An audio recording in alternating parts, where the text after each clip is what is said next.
So part of the work of the FFM is based in evidence that comes from testimonies from victims and witnesses and experts.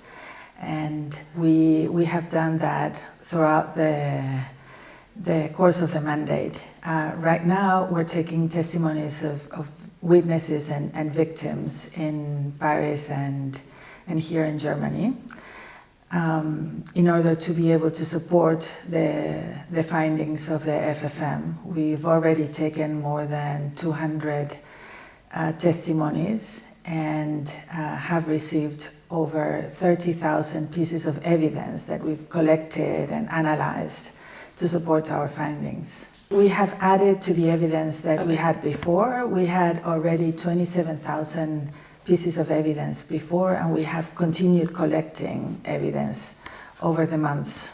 Some of the work is not only about collecting evidence, but understanding the types of reparations that would be appropriate for different groups and persons and different situations and violations. So not everybody wants exactly the same things in order to feel that they are being respected and that the harms that were done to them are repaired.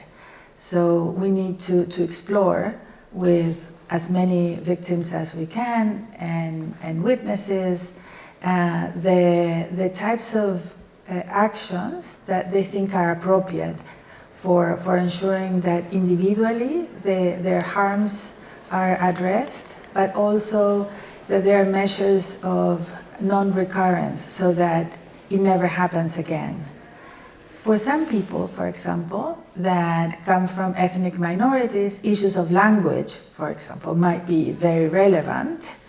Some of the laws that oppress and exclude women and members of ethnic and religious minorities need reforms that are pretty significant. Some of the necessary reforms have already been outlined in our materials, in our reports, but there may be others that are very relevant to different groups. For example, what are the special measures that need to be taken so as to ensure that all Kurdish children can access education in their own language, or what are the special measures that need to be taken on behalf of girls. So we've been trying to extend our hand and ask the government to engage with us in a positive manner. We've sent several letters, we've asked for meetings, to no avail. However, our engagement with the government and with different state actors has been almost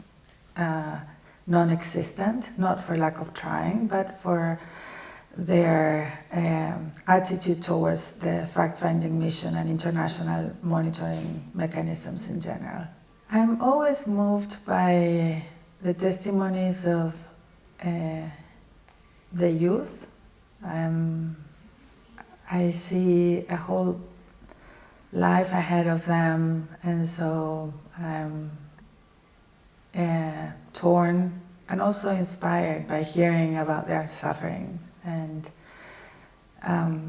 before and now we've heard testimonies about people saying, well, I wish I could have been a pilot, but I know I could never be a pilot. I was like, and I could never do some of the things that I wanted to.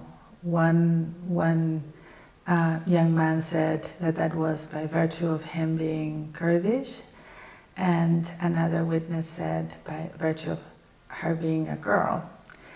And I think that they are so full of aspirations and dreams, and that are sometimes shattered not only by the types of violence that comes with bullets, but also by the types of violence that come with systematic discrimination that closes the world for them and limits so significantly what they can and can't be. We looked at some of the weapons, and we realized that they were using weapons that dispersed little pellets, hundreds of them, in order to maximize harm.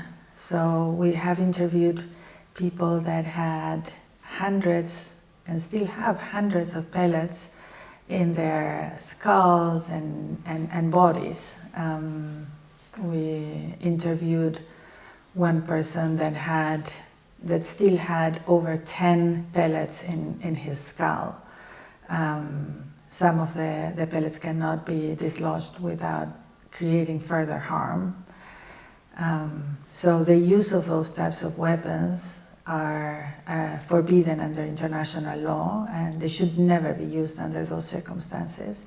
We also found that in some circumstances they were using live ammunition, which is also something that shouldn't happen in a peaceful protest. We are conducting a thorough investigation on the weaponry use, and we hope to collect and secure images and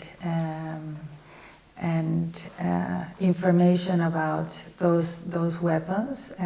Corporations have due diligence obligations that are very stringent, including in Europe.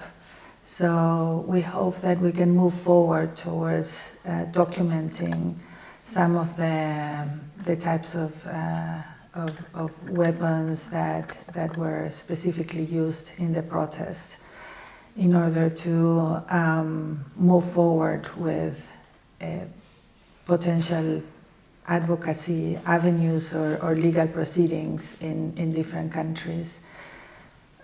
We are not